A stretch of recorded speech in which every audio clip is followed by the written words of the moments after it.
Nanti sampai satu ketika kau faham sudah. Kami test tengok, kami test dan menunjukkan kau faham.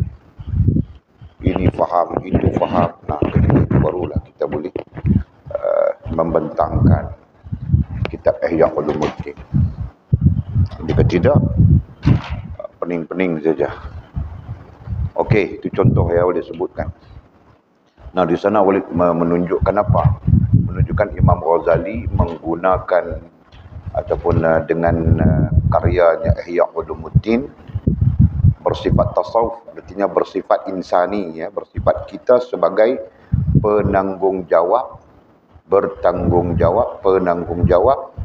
ibadah dan akidah. Nah, beliau membincangkan ibadah dengan akidah tergabung dengan tasawuf itu berdasarkan konsep yang kita sebutkan. Psikologinya, metafiziknya, estetikanya, dan etikanya. Begitu. Okey, jadi kesimpulannya Ihya Ulumuddin ini adalah kitab besar. Ya, satu kitab besar yang tinggi, yang perbincangannya mesti kita pun selesai banyak hal. Okey, jadi walau bagaimanapun musannif mencadangkan supaya kita pelajari betul. Nah, kita belajarlah nanti, belajarlah sampai ke sana. Kemudian katanya, maka kamu akan mendapatkan. Nah, ketika kita belajar Ihya Ulumuddin nanti, kita akan dapati di dalam Ihya Ulumuddin akan obat dari tiap-tiap penyakit yang parah. Ada obat. Tidak disebut obat itu payah, ada penawar. Obat ai penawar. Ada obat ai penawar dari ai bagi. Dari ai bagi tiap-tiap penyakit yang parah. Apa penyakit yang parah? Orang cakap kanser itu penyakit yang parah. Itu bukan parah. Itu penyakit fizikal. Jangan penyakit fizikal, kalaupun parah secara fizikal saja. Tidak ada penyakit yang paling parah melainkan penyakit-penyakit rohaniah. Bukan penyakit jasmaniah, ya, penyakit rohaniah. Kenapa? Karena penyakit rohaniah ini sekiranya berlaku sampai kepada keparahannya boleh menyebabkan kau sengsara sampai selama-lamanya. Penyakit kerohanian ini sekiranya berlaku, keparahannya boleh menyebabkan kau syirik, boleh menyebabkan kau nifak, boleh menyebabkan kita menjadi kafir dan sebagainya. Ya, yang akhirnya kita sengsara. Nah, itu istilah walid, sengsara selama-lamanya di hari akhirat kelak. Maka dengan demikian, penyakit rohaniah itu dianggap sebagai penyakit yang parah.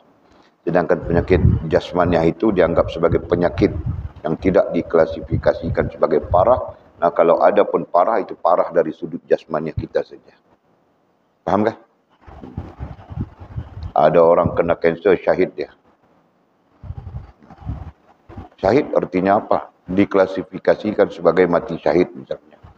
Kenapa? Karena menanggung sakit yang begitu lama dan sebagainya. Itu ada kaedahnya dalam fikih. Ya. Ada syahid dunia, ada syahid akhirat, ada syahid dunia akhirat dan sebagainya. Itu ada kaedahnya. Okey? Nah, jadi dalam arti kata yang lain, sakit parah pun boleh membawa kepada syahid. Nah, itu bukan sengsara. Betul kan? Yang dimaksudkan sakit, penyakit yang parah ini sekira-kira kita tidak ada keselamatan di hari akhirat kelak. Itu yang dimaksudkan dengan penyakit yang parah. Nah, artinya penyakit rohaniah. Okey. Jadi kata musannif, nah di semua ini termaktub di dalam Ihya Ulumuddin. Yang pada hakikatnya bukan Ihya Ulumuddin saja, banyak lagi teks-teks ilmiah ya terkait dengan tasawuf, terkait dengan disiplin ilmu tasawuf ya, yang mengajarkan kita tentang kerohanian. Nah, itulah pada hakikatnya obat, itulah pada hakikatnya penawar. Ya, kenapa? Karena berhubung dengan Allah Subhanahu wa taala. Okey. Kemudian katanya kul ba'da dzalika min halalin la syibah. Makanlah setelah itu semua dari yang halal. Perkataan makanlah boleh saja. Semalam pun kita belajar juga istilah itu, betul kan? perkataan makanlah, nah itu boleh saja disandarkan kepada ambillah, sama saja. Baik ianya tentang makan betul, berarti yang masuk menjadi daging darah kita, ya. Dan boleh saja diistilahkan kepada ambil, ya, apa saja yang kita ambil, ya, menjadi bahagian daripada hidup kita. Dan sampai satu ketika yang lelaki mau ambil seorang wanita menjadi isteri, nak ambil juga kan. Nah, sebelum dia beristeri, nah dia pun perlu kepada pakaian dan sebagainya, ambil juga pakaian. Makan minum, nak ambil juga makan minum dan apa saja yang terkait. Jadi makanlah, ambillah. Nah, boleh dipakai saja istilah itu. Makanlah, ambillah, ya. Setelah itu semua, makanlah, ambillah yang kita sebutkan tadi, ya. Setelah itu semua dari yang halal. Setelah itu semua, apa maksud itu semua?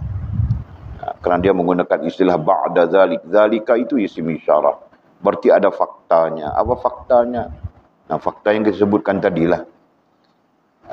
Obat segala penyakit yang parah. Penawar segala penyakit yang parah. Nah, di sana menunjukkan kepada kita makanan ataupun apa-apa yang kita ambil, ya, boleh menyebabkan kita rosak hubungan dengan Allah SWT. Gambarannya, gambaran ilmiahnya. Nah, kerana itu katanya, makanlah setelah itu semua dari yang halal. Kenapa yang halal? Kerana yang halal itu adalah penawar kepada penyakit rohaniah. Yang biasa maupun yang parah. Itu maksudnya. Jadi makanlah, ambillah.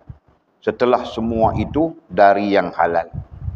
Nah, jadi perkataan setelah itu semua, itu semua itu apa? Itu semua adalah penawar penyakit rohani yang ada di dalam Ihya Ulumuddin yang kita pelajari, ya, ataupun teks kitab-kitab lain yang seumpama. Jadi apa? Kita perlu ambil yang halal. Perlu makan yang halal, minum yang halal, ambil apapun ambil yang halal. Bukan yang syubhah katanya. Bukan yang syubhah.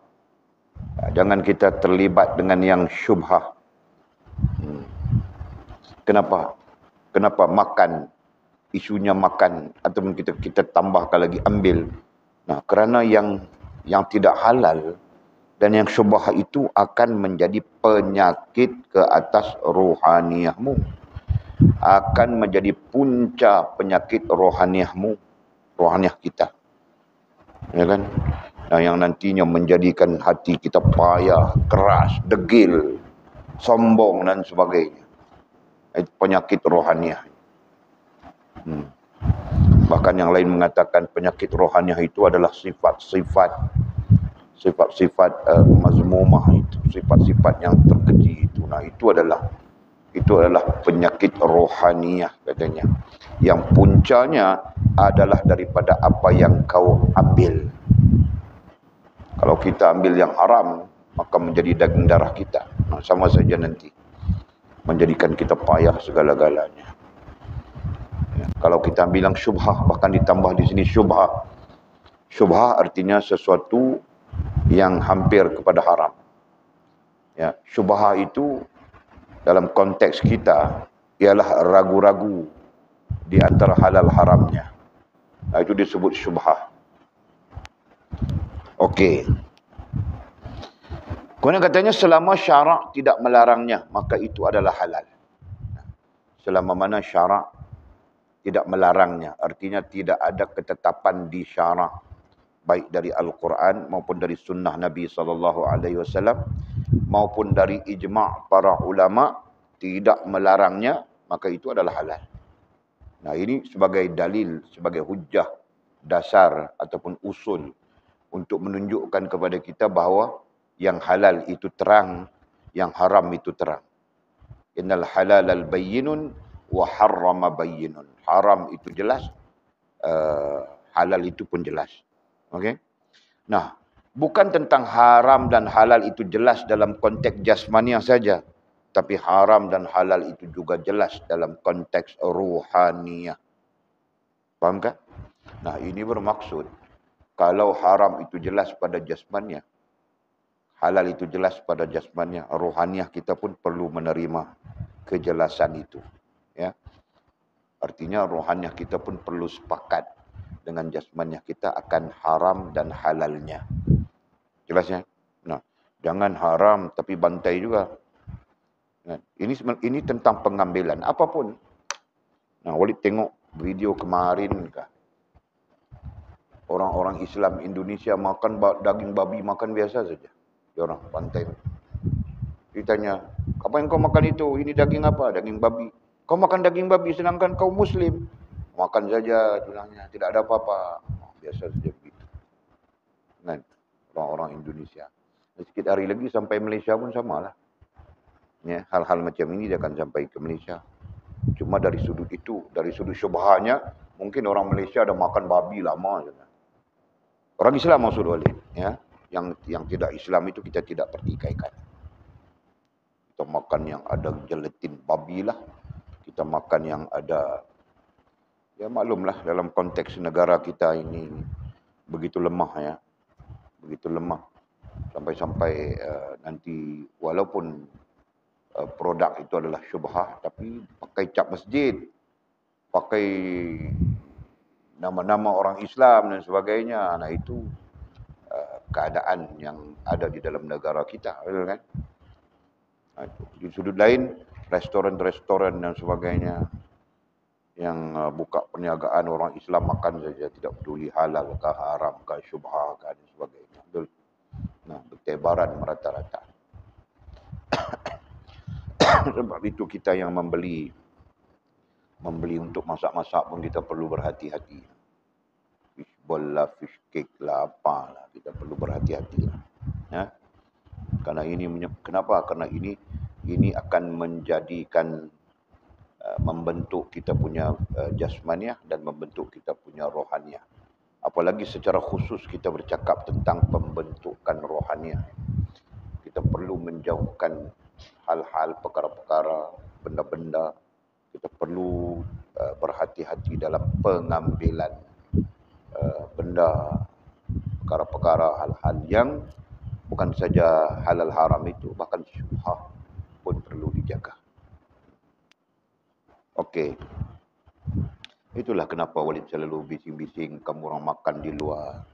Suka sangat itu, suka sangat ini. Tidaklah bermaksud kalau di luar itu ada masalah, di rumah kita tidak masalah.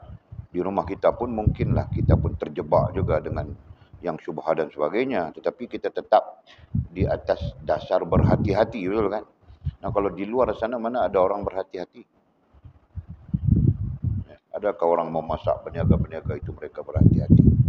Biasanya orang berniaga ini akan mencari barang yang murah. Betul kan? Yang murah. Justru yang murah itu banyaklah masalahnya. Kalau dia mencari barang yang murah, kemudian dijual dengan harga semasa, berarti keuntungannya lebih. Nah orang cari yang itu, orang berniaga dia cari yang itu. Betul. Nah, kemudian barang yang murah itu selain daripada produktivitinya, pengeluarannya tidak dipastikan bersih dan sebagainya. Kan? Dulu ada produk apa ya? Ada namanya, Walid lupa sudah. Produk fishball, fish cake apa ini. Sekarang sudah di apa? Sudah diharamkan atau bukan apa? Sudah apa? Jakim sudah siasat dan mengetahui bahawa produk itu ada campuran tidak halal, campuran babi, lemak babi dan sebagainya. Nah orang makan banyak mana sudah. Orang-orang di sekitar taman perumahan itu makan banyak mana sudah. Nah, itulah contoh. Nah, jadi kita bercakap tentang apa? Tentang orang berniaga, dia akan cari yang murah itu. Dia mau buat fish goreng, dia mau pakai fish cake, fish ball, apa. Dia akan pakai yang murah itu. Dan dia jual pada harga semasa. Nah, dia untung lebih. Yang itu mungkin harga 1 kilonya kita katakan RM15 misalnya kita katakan.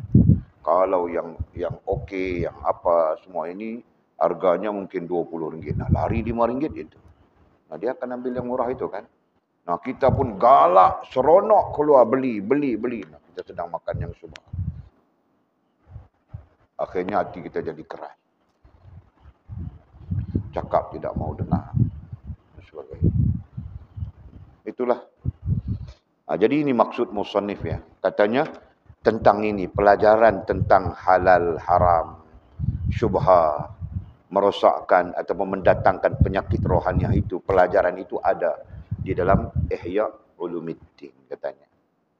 Ada di dalam kitab Ihya Ulumuddin. Kata musannif Hidayatul Azkiya ini. Yang hakikatnya ada dalam semua teks-teks ataupun kitab-kitab yang membincangkan tasawuf secara umum dan tasawuf kerohanian secara khusus. Nah, begitu. Ada. Macam kita baca Fathur Rabbani, ya kan? Nah, bertemu kita dengan apa yang namanya penyakit-penyakit rohaniah itu. Kita baca lagi apa? Mukasyafatul Qulub pun sama saja. Kita baca lagi apa? Futhul Ghaib pun ada. Dan kita baca sajalah teks-teks apapun. Tinggal lagi isu itu dibincangkan secara details ataupun disinggung, disentuh begitu saja. Itu. Okey, selesai. Kemudian katanya la syai'a anfa'u min taqalluli akli. Tidak ada sesuatu yang paling boleh memberi manfaat daripada menyedikitkan makanan. Bukan makanan itu, menyedikitkan makan. Ya. Taqalluli akli. Perkataan akil maknanya makan.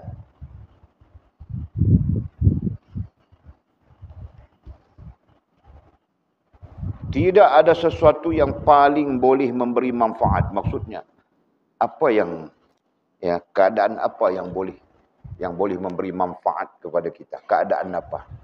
Ya, keadaan maksudnya, ya kan? Keadaan apa yang sangat memberi manfaat kepada kita orang yang menuntut ilmu? Ini kita sedang bercakap tentang menuntut ilmu. Okey? Nah, apa keadaannya? Apa keadaannya yang sangat memberi manfaat kepada penuntut ilmu? Secara khusus, katanya menyedikitkan makan. Betul lah. Ya, apa maksud menyedikitkan makan?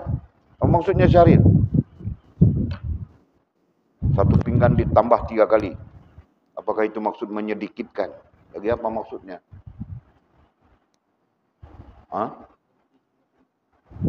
Berhenti sebelum kenyang. Kau pandai ya, bagus lah. Berhenti sebelum kenyang kata Syaril. Okeylah. Kalau boleh kita berhenti sebelum kenyang itu bagus lah. Yang pasti kenyang pun belum berhenti.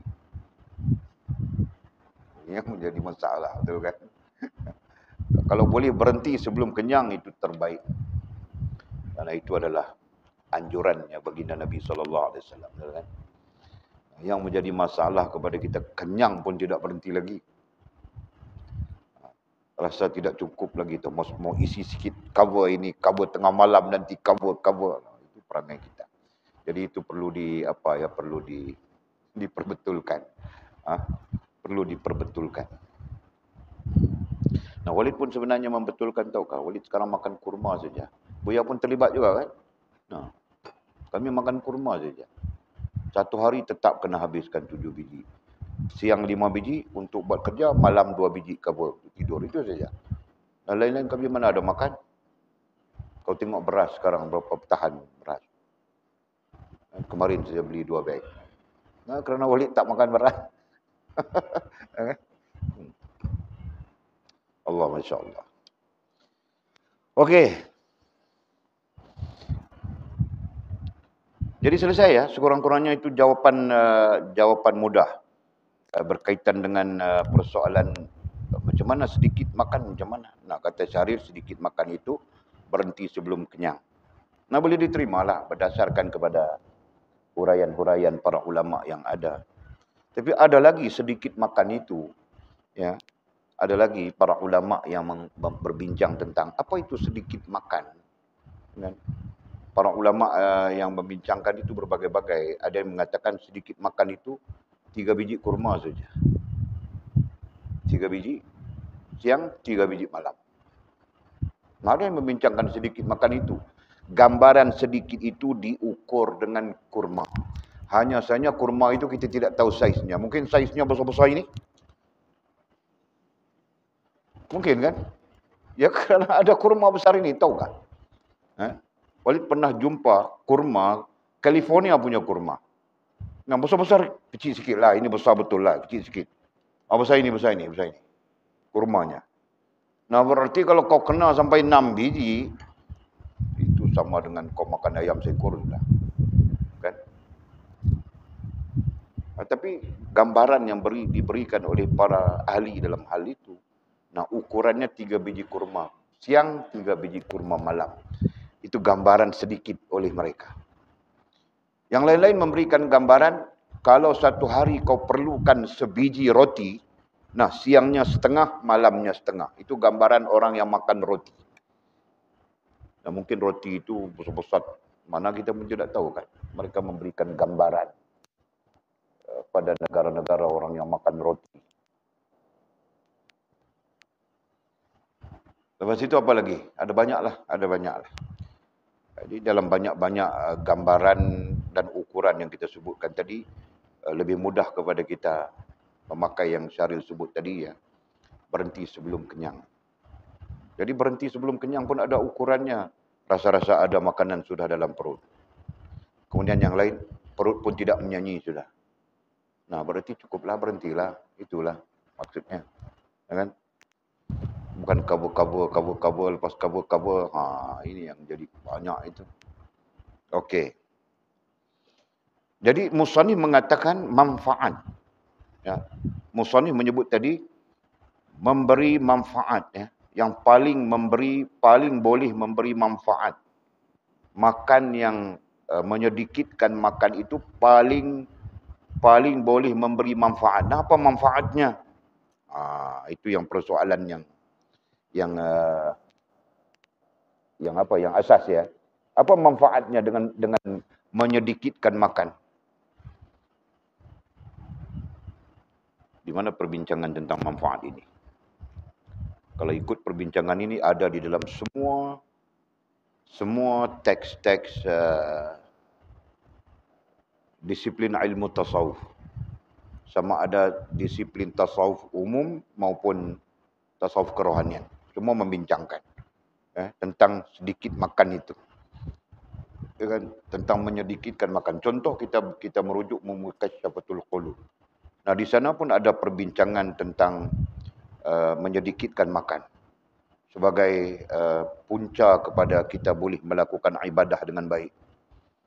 Ya kan? Menyedikitkan makan sebagai punca kepada kita boleh bangun malam.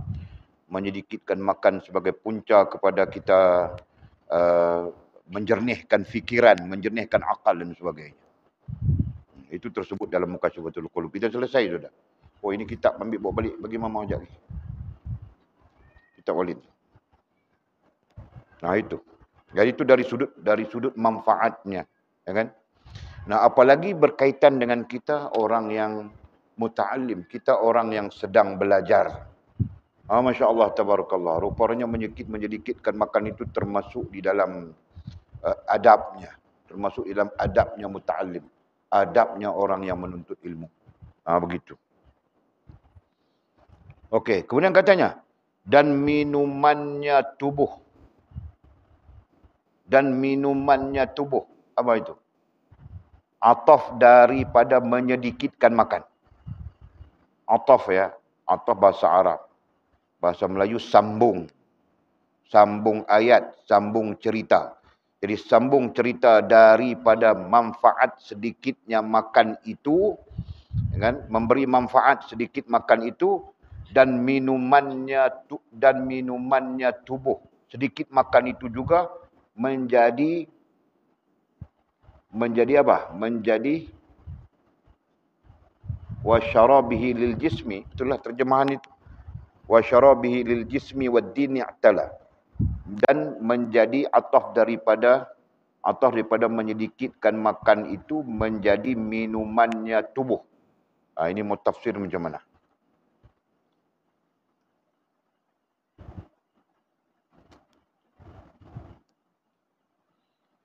Sekejap ya. Tengok atafnya.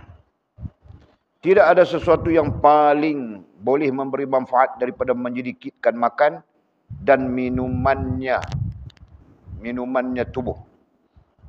Wa syarabihi lil jismi. Dia menggunakan perkataan lil.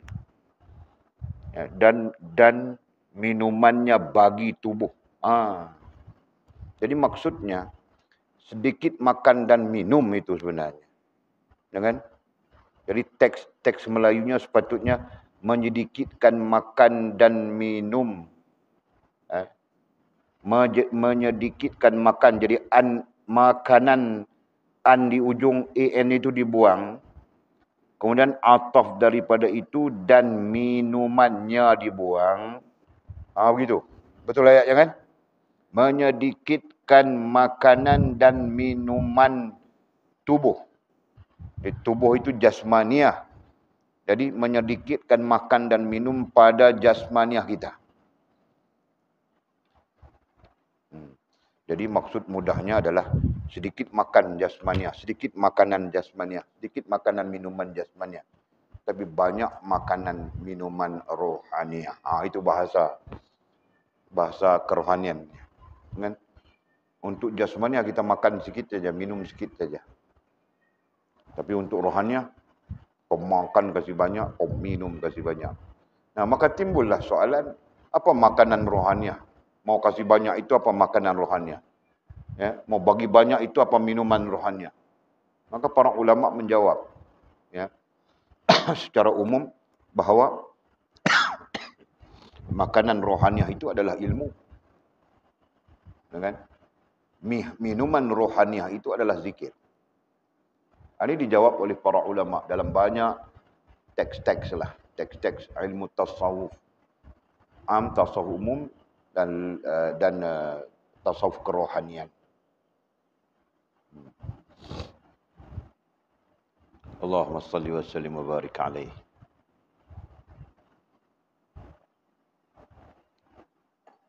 Jadi makanan rohani kita bukan garam belacan, bukan ayam goreng,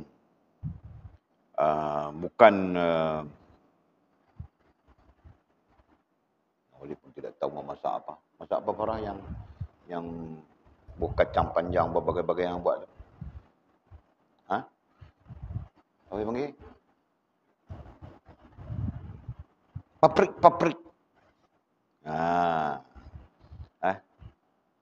Bukan masak paprik, bukan gulai, bukan segala-galanya. Itu makanan fizikal saja, makanan jasmaniah. Adapun makanan rohaniah itu, ya kan? Pertamanya adalah ilmu dan minumannya adalah zikir. Sebab itu para ulama kadang-kadang menggunakan istilah itu. Ya. Para ulama menggunakan istilah dalam perbincangan tasawuf kerohanian, mereka menggunakan istilah makanan rohaniah dan katanya Syekh, orang-orang soleh itu makannya dan makan dan minumnya adalah makan dan minumnya adalah madu daripada taman syurga katanya. Contoh bahasanya begitu, tahu kan? Ada satu teks nanti. Kalau kita belajar teks itu kamu orang akan jumpa. Katanya orang soleh makanan. Ini Walid rakamkan ayatnya ya. Makanan orang soleh adalah makanan dan minum Makanan orang soleh, makanan dan minuman dia pakai sekali saja. Dan minuman. Minuman orang soleh adalah apa disebut makanan dan minuman orang soleh?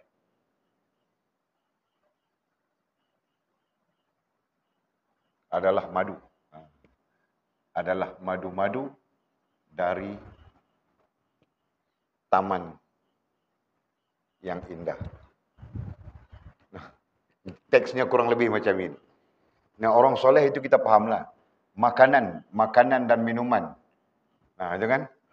Orang soleh adalah madu-madu. Ini. Madu-madu dari taman yang indah. Rupanya, madu-madu dari taman yang indah itulah. Madu itu dimajaskan kepada ilmu. Itu kan? Dan taman yang indah itu dimajaskan kepada zikir. Jadi, bermaksud, makanan dan minuman. Ini makanan dan ini minuman. Maka dalam teks-teks ilmu, banyak menggunakan bahasanya begini, tahu tak? Banyak. Di mana walaupun tidak ingat, kita pun ada baca. Rasanya dalam Fathul Rabbani pun ada. Ada beberapa tempat musannifnya menggunakan majas-majas sebegini. Dia menggunakan majas bahtera lah, di lautan, samudra. Nah itu semua istilah-istilah majas yang terkait ya dalam banyak keadaan terkait dengan kerohanian kita. Nah, sama sajalah. Jadi ada teks-teks yang akan menggunakan majas makan minum itu dengan madu-madu dari taman yang indah. Gitu. Okey. Selesai kita itu. Kemudian disebut tubuh di ujung ya. Tubuh itu artinya jasmaniah dan kita rangkum kedua-duanya. Ya, tubuh itu maksudnya jasmaniah dan rohaniah. Barangkali tubuh di situ disebut diri, ya. Tapi dalam konteks di sini wasyarabihi lil jismi disebut jisim. Hakikatnya jisim itu adalah diri. Dalam diri itu ada dua hal, ada dua perkara, rohaniah dengan jasmaniah. Lebih baik kita faham begitu. Ya. Lebih baik kita faham begitu. Jadi tubuh ai diri.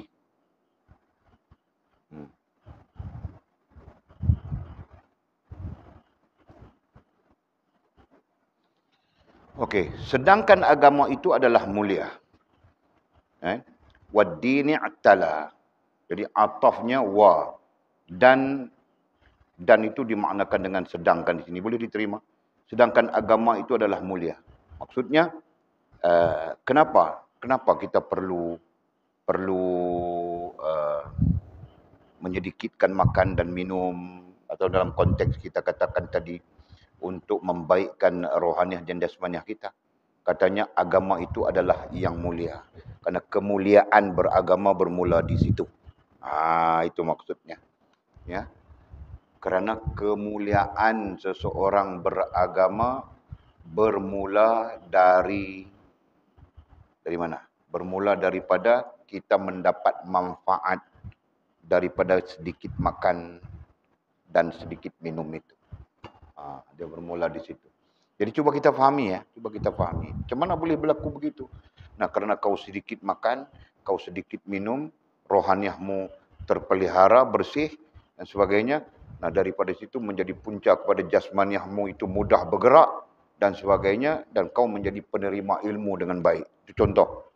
Nah, ketika kita menjadi penerima ilmu dengan baik, kemudian ilmu itu memberi manfaat kepada orang lain dan mendapat kebaikan daripadanya, kan? Nah, itulah kemuliaan agama. Boleh tanggapkah? Boleh tanggapkah? Kita tulis ya. Wali tahu kamu orang kadang-kadang mau tanggap mangut juga. Wali pun tengah tak berapa nak okey ni, sekejap okey. Tadi petang tadi kaki sejuk. Rasa macam mau mati je nak. Menyawa mau keluar dari kaki kah? Nah, fikir macam itu tau kah? Wali pun ambil pakai jubah, pakai stokin, pakai kopiah. Tidur. Kalau mau mati pun dalam jubah, dalam kopiah. Kita tanya mamamu lah. Dia pun tidak perasan apa yang jadi pada Walid. Tahu kan? Walid pun tidak mau cerita dia. Kalau cerita dengan dia, Walid rasa sakit. Nikmatilah sakitmu. Dia akan cakap macam itu. Tahu kan? Kita waktu-waktu begini kita perlu bini yang belai-belai kita, betul kan? Jazrin? Kan? Abang rasa sakit. Sakit di mana sayang? Kita time ini kita sakit, kita mau macam itu, betul kan? Mana kau tahu betul? Kau mengaku saja. Kalau Walid kena tanya buya kan, cikgu kan, baru betul. Kau betul saja. Orang lelaki bila dia sakit, time-time dia rasa sakit, dia macam tu betul mak ni. Ha. Dia nak cakap, dia rasa nak cakap dengan isteri, dia rasa nak cakap dengan siapa-siapa saja yang dekat dengan dia ni nak beritahu. Sakit di sini lah, sakit di situ. Itu orang lelaki, tahu tak? Kau baru menjadi lelaki yang sempurna lagi. Kau baru 60% saja lelaki, tahu tak? Ha. Tak menikah lagi 60% lah. Dia boleh tukar. Kalau nak naik 70% dia tukar jadi pondan. Boleh. Azrian yang duk main. Banyak lah ni. Ha. Tak dan nak capai 70%. Bertukar. Okey. Itulah. Itulah keadaan dia. Jadi dia cerita dekat tu kan.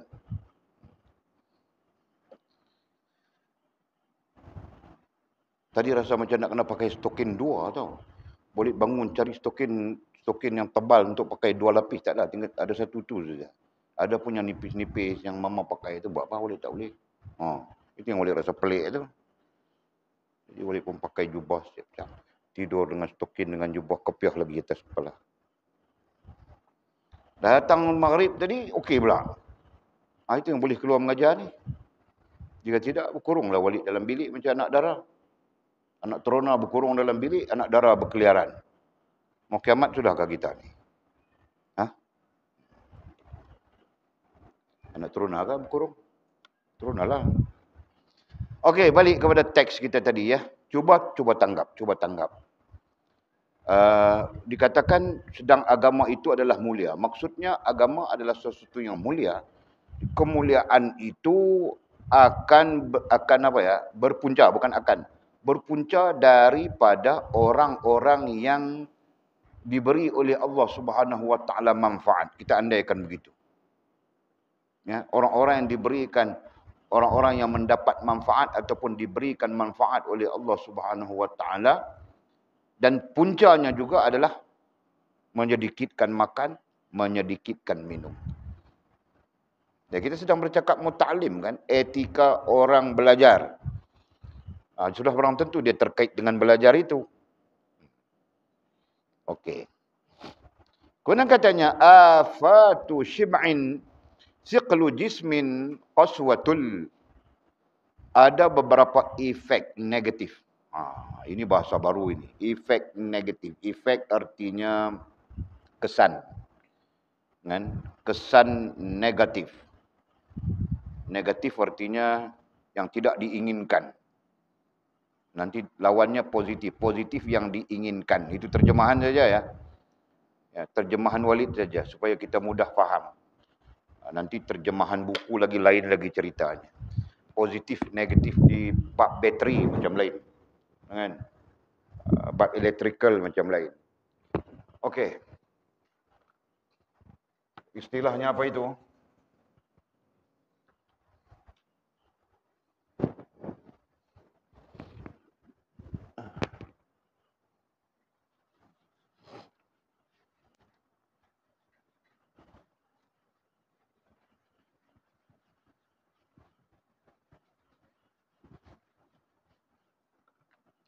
Nah, istilahnya apa negatif tadi?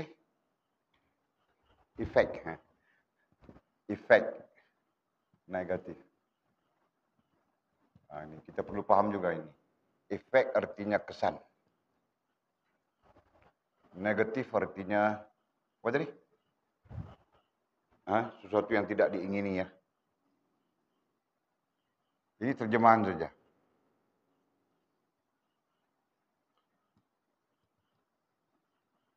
Diingini. Ini terjemahan. Boleh jadi terjemahannya lain dalam konteks apa yang kita belajar ya. Nah, sebagai contoh boleh sebut tadi kau belajar tentang electrical, positif lain, negatif lain. Maknanya tu. Okey.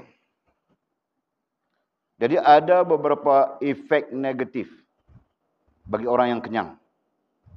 Bagi orang yang kenyang dengan maksud kita sebut di atas tadi ya, lebih makan dan lebih minum. Sebab itu bila sebut ada lebih berarti ada kurang ya. Nah, di situlah perlu kepada ukuran. Maka Walid mendatangkan cerita, mendatangkan hujah. Ada sebutan ukurannya kurma. Ada cerita ukurannya roti. Kan? Jadi kita di sini tidak ada cerita ukuran. Kita mau ukur dengan nasi yang dimakan macam mana? Cuma kita boleh andaikan lah. Kan 1 senduk dengan 5 senduk. Berarti 1 senduk itu sedikit. 5 senduk itu banyak. Nah, nanti dia orang kasih kita senduk kecil saja. 1 senduk macam mana? Jadi ukuran itu yang menjadi isu. Okey? Seperti mana kita sebutkan tadi. Nah, jadi kita andaikan saja. Macam boleh sebutkan tadi, makanlah sebelum berhenti sebelum kenyang. Ya. Nah, itu. Okey. Jadi ada kesan negatif ya. Ada beberapa efek ataupun kesan negatif ataupun sesuatu yang tidak diinginkan bagi orang yang kenyang. Bagi orang yang kenyang dengan maksud orang yang lebih dari sudut makannya, lebih dari sudut minumnya. Pertama, berat tubuhnya. Ya. Berat tubuhnya, tubuh jadi berat. Nah, itu menyebabkan malas. Malas saja nak bergerak pun malas. Jalan pun.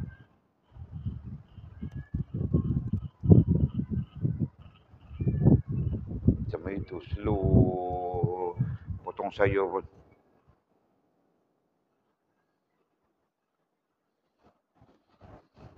Kan? Slow. Jadi ini bukan tentang badan besar ke badan kecil ke, bukan. Ya. Ini tentang berat tubuh kita disebabkan makan yang lebih. Oh, itu. Jadi kalau sebut dalam bahasa sekarang ni bilang tidak cergas ya. Tidak cergas, mandom. Mandom lah, kami sebelah utara ni sebut mandom. Mandom.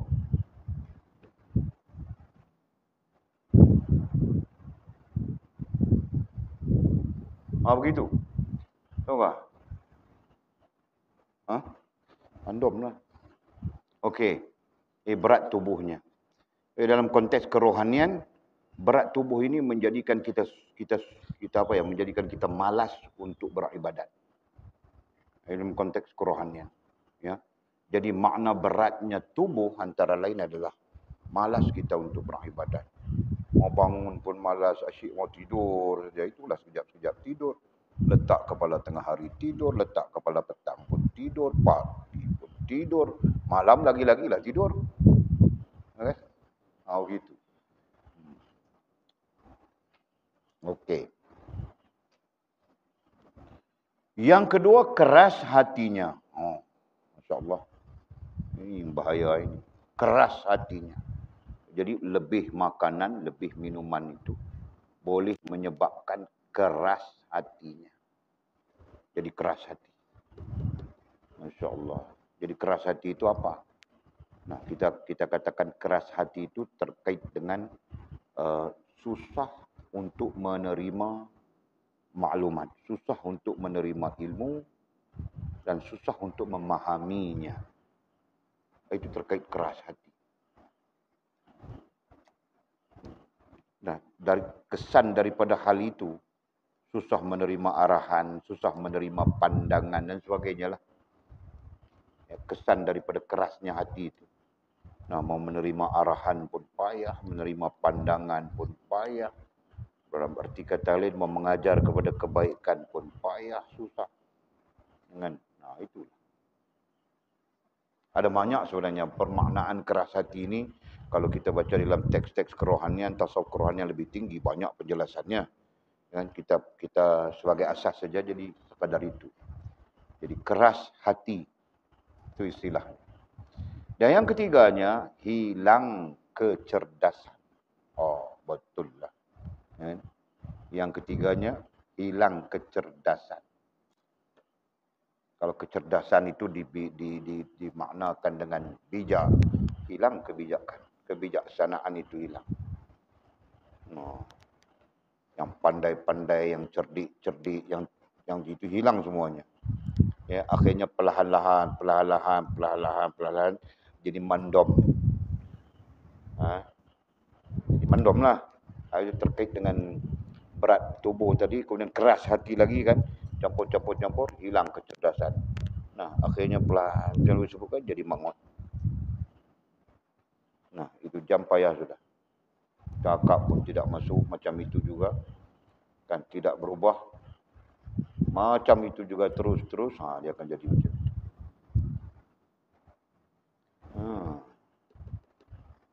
Masya Allah. Itulah, betul. Jadi mau selesai efek negatif ini macam mana? Nah, kuranglah makanmu, sedikitkan makanmu, sedikitkan minummu. Nah, ini sebutan asas, sebutan usul. Nah, adapun praktisnya puasalah. Berpuasa kita kan? Nah, itu praktisnya. Okey, selesai. Kemudian katanya, Walid terfikir-fikir ini. Sampai di sini terfikir-fikir, hilang kecerdasan ini. Betul lah. Dengan dulu Walid masak, tahu kan? Walid menjaga budak-budak hafiz Quran. Walid masak. Rupanya itu Walid jumpa sudah benarnya. Orang yang main dengan masakan, dia sendiri menghidu masakan itu. Bahkan test-test masakan itu. Ketika dihidang kepada orang, dia tidak makan dah. Walid tak boleh makan dah. Tak rasa nak makan. Tahu kah? Faham kah? Walid masak kari, masak sup, masak ini, kasih budak-budak makan, masak nasi. Walid tak boleh makan yang itu. Kalau boleh makan pun sikit saja. Nah, kan? Jadi terbiasa dengan makan sikit bertahun-tahun. Walid rasa cerdas saja kepala Walid, tahu kah? Apalagi Walid berpuasa. Kepala cukup cerdas saja. Mengajar, saya baca kitab sini, Walid boleh tangkap dan nanti kait dengan ini kait itu, ini begini, tahu.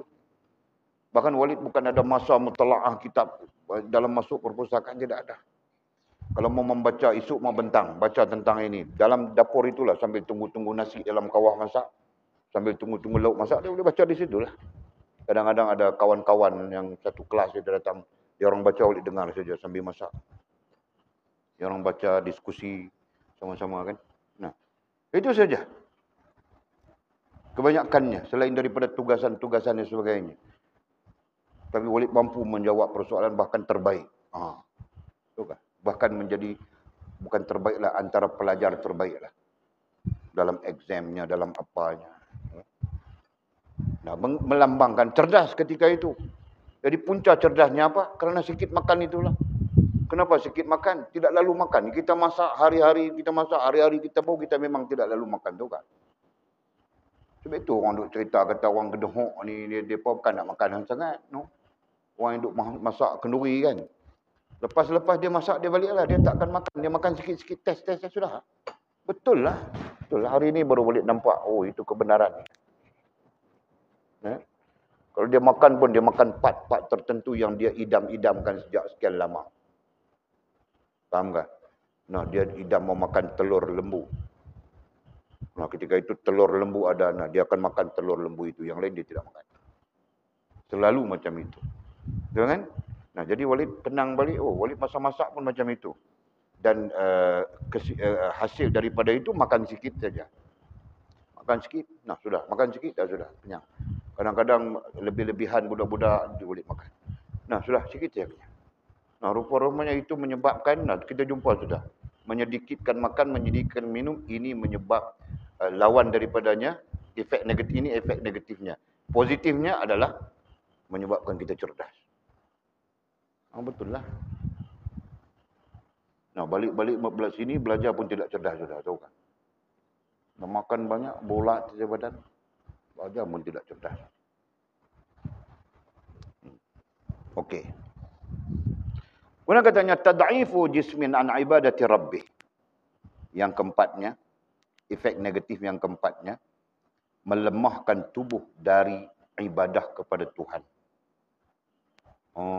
Rupanya tentang ini dia ada ciri khusus dia. Dia ada ciri khususnya. Kalau tadi beratnya tubuh. Beratnya tubuh itu kita malas saja. Kan? Bermalas-malasan dalam hal apapun. Ciri yang keempat ini, makan yang lebih, minum yang lebih itu melemahkan tubuh dari ibadah kepada Tuhan. Ini ciri khaslah kita sebutkan tadi.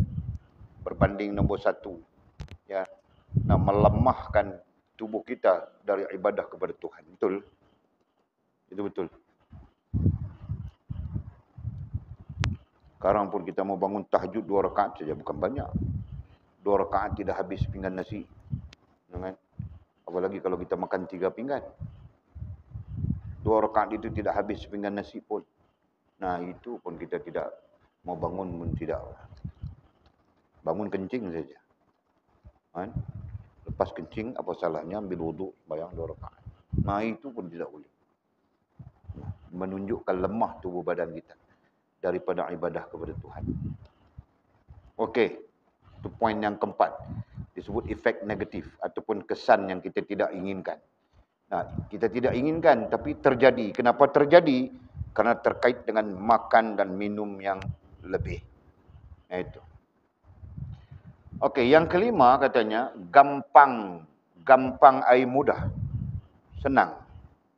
Ini perkataan Indonesia. Kalau kita pergi Indonesia, gunalah perkataan ini gampang, bukan lempang. Gampang. Kan? Boleh, gampang saja. Kan? Boleh itu, gampang saja. Boleh ini, gampang saja, gampang. Gampang artinya mudah, artinya senang. Ya. Jadi yang kelimanya gampang tidur. Mudah ataupun senang tidur. Betul lah, perut kenyang, penuh. Kira mau tidur sajalah, mau lena. Kan? Sandar di dinding pun boleh lena. Apalagi kau baring terus begitu. Kan? Nah, dengar-dengar macam-macam bunyi. Bunyi harimau ada, bunyi ular ada, bunyi biawak ada. Macam-macam bunyi. Allah, Masya Allah. Ada 5 hal besar ini. Perhatikan ya. Satu, berat tubuh kita. Berat tubuh dengan makna malas ya. Malas buat itu, malas buat ini. Yang kedua, keras hati kita. Keras hati dengan makna susah untuk menerima maklumat dan memahaminya. Ya. Yang ketiga, hilang kecerdasan. Nah, dengan makna daripada pandai awalnya, kemudian beransur-ansur jadi bodoh. Jadi kebingungan saja. Begitu. Keempat, melemahkan tubuh dari ibadah kepada Tuhan. Menyebabkan kita malas juga di sini. Malas untuk beribadah. Dan yang kelimanya, gampang ataupun mudah tidur. Senang saja tidur. Letak saja hanyut. Letak saja hanyut. Letak saja hanyut.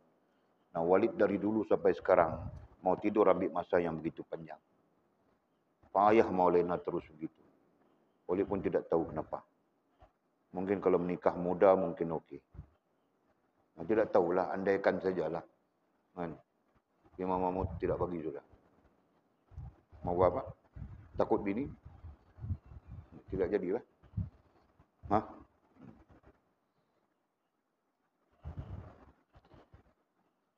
Kemudian kata Musannif rahimahullah ta'ala, kerana itu katanya. Baru 4, baru 3. Yang keempat melemah, yang kelima gampang. Okay. Kerana itu, jauhilah. Kerana itu, jauhilah dengan sungguh-sungguh. Dan tinggalkan kenyang katanya. Tinggalkan kenyang. Nah, kenyang di sini maksudnya berlebih dalam makanan dan minuman. Adapun kenyang itu tabi'i ya. Nanti kita mungkin nanti pertikai. Tidak boleh kenyang kah? Makan mestilah kenyang. Tidak boleh kenyang. Kenyang itu tabi'i. Okey? Nah, maksud tinggalkan kenyang di sini adalah tinggalkan berlebih dalam makan dan minum.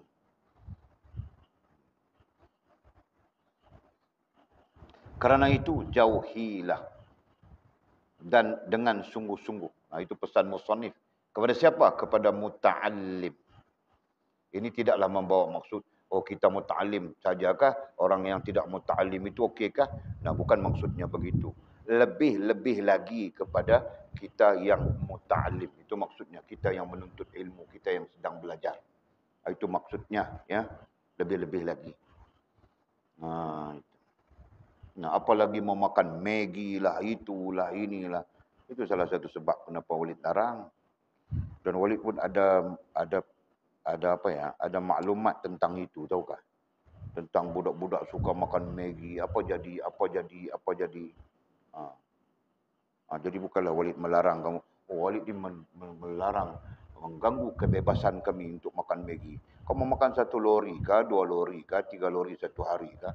Ketika kau tidak ada di sini, kau makanlah. Nah, itu terserah kau saja. Tapi di depan pandangan Walid melihat kepada keburukan makanan itu. Ya.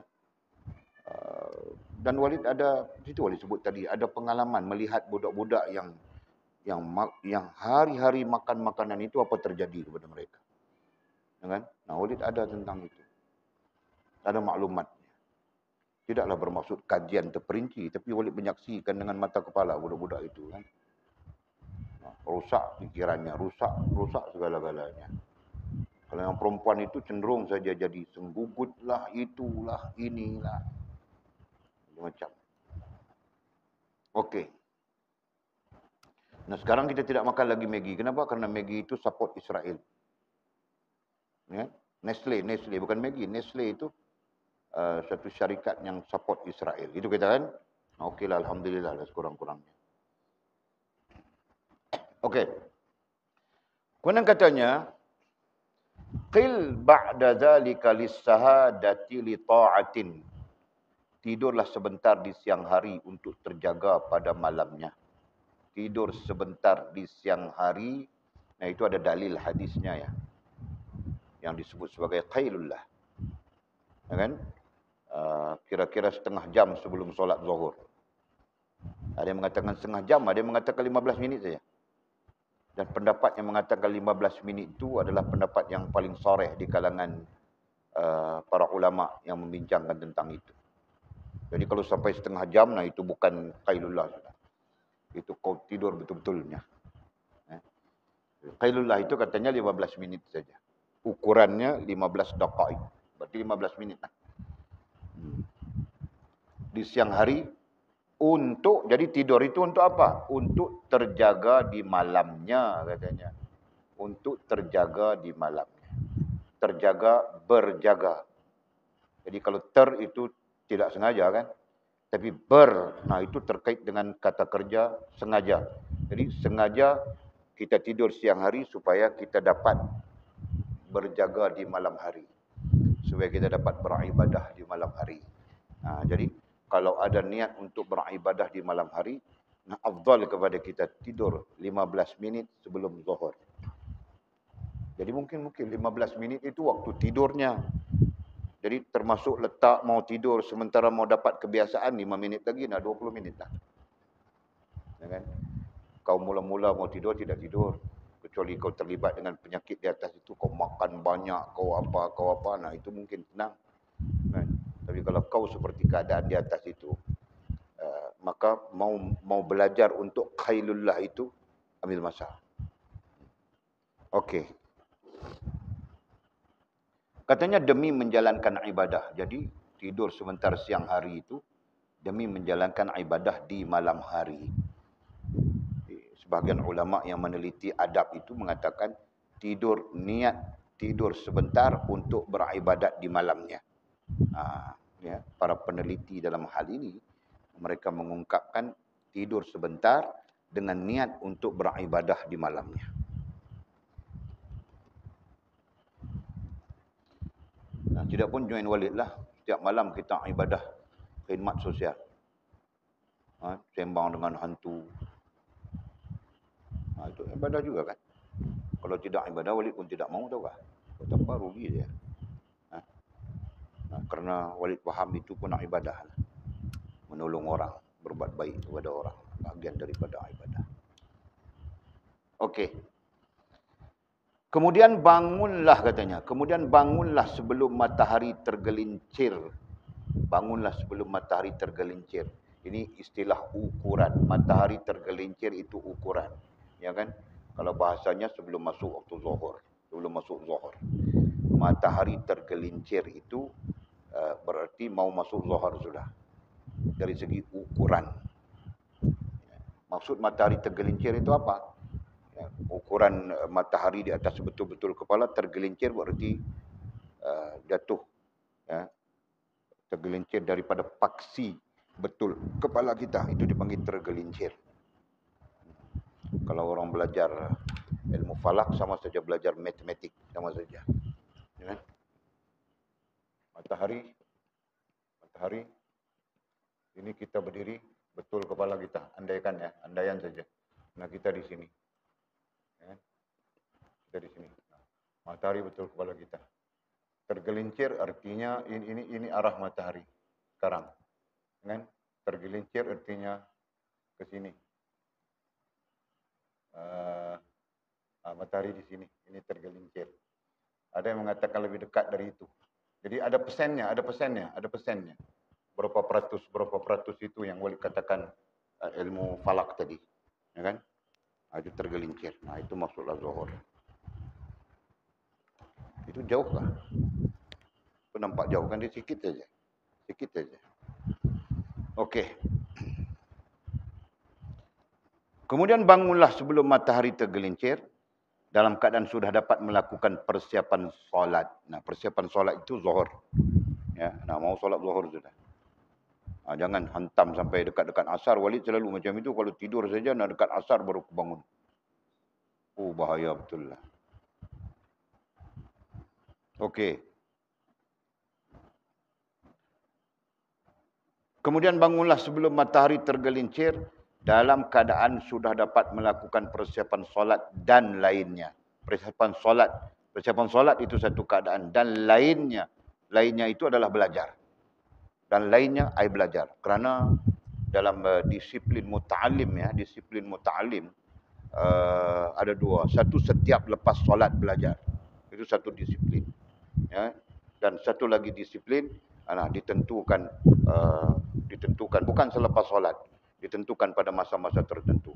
Jadi disiplin setiap lepas solat itu masih digunakan pakai secara klasik sampai sekarang. Nah, kita pun nanti akan bawa disiplin itu. Sementara kita ada guru dan sebagainya, ya kan? Kita akan bawa disiplin. Setiap lepas solat ada satu kitab yang dibacakan. Nah, kemudian waktu-waktu yang kita tentukan. Jadi kita guna pakai kedua-dua disiplinnya. Baik klasik, baik moden. Jadi disebutkan persiapan solat berarti solat dan lainnya. Apa yang lain selepas solat? Nah, kalau secara klasik adalah belajar. Lepas solat saja belajar. Lepas solat saja belajar. Nah, kalau satu hari 5 solat berarti sekurang-kurangnya 5 teks dibentangkan. Nah, begitu. Nah, itu secara klasik lah. Sesuailah dengan minda-minda klasik yang pada ketika itu orang-orang pada era-era klasik semuanya bagus-bagus. Kalau jahat pun bukan jahat macam sekarang. Sekarang jahatnya kita pun tidak tahu membuat berfikir macam mana. Orang dulu kalau mana ada jahat dulu. Itu pun diklasifikasikan sebagai jahat. Usik-usik anak dara orang saja.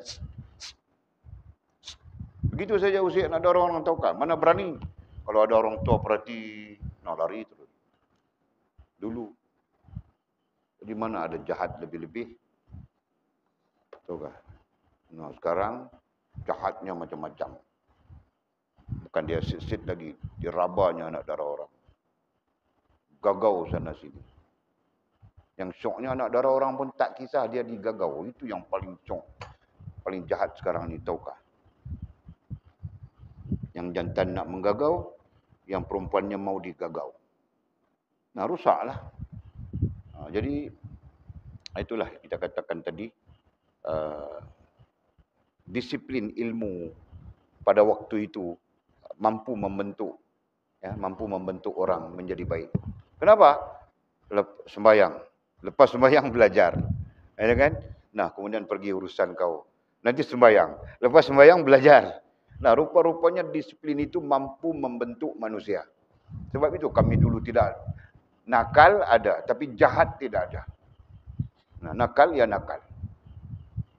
Dalam pada nakal itu, tok itu cakap mau buat menantu, tok ini suruh jadi menantu. Nah, Walid 30 tok ada di pondok itu yang mau buat menantu belakang. Pulang-pulang saja semua anak dara, cucu-cucu dia orang menikah sudah. Walid jangan tidak menikah. Tahu tak? Janji palsu. Tok-tok buat janji palsu ketika itu. Faham tak? Kau faham apa? Okey. Kemudian katanya wazuhra shalla jama'atan ma'as sunnatin. Atau kamakal, cukuplah.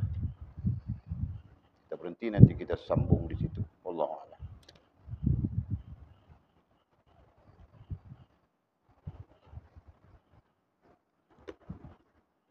Wallahu a'lam bishawab kamakal. Ada soalan kah?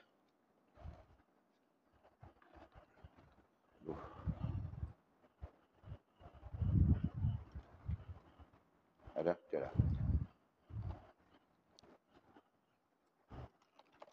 Okey, bismillahirrahmanirrahim. Alhamdulillah wassalatu wassalamu ala Rasulillah.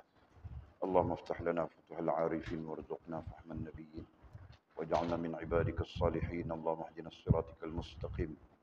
صراط الذين أنعم الله من النبيين والصديقين والشهداء والصالحين. اللهم ربنا افتح بيننا وبين قومنا بالحق وأنت خير الفاتحين. اللهم أعنا على ذكرك وشكرك وحسن عبادتك. اللهم فقهنا في الدين وعلمنا التأويل. اللهم فقهنا في الدين وعلمنا التأويل. اللهم فقهنا في الدين وعلمنا التأويل. وصلى الله على سيدنا محمد وعلى آله وصحبه وبارك وسلم والحمد لله رب العالمين. تقبل الله منا ومنكم.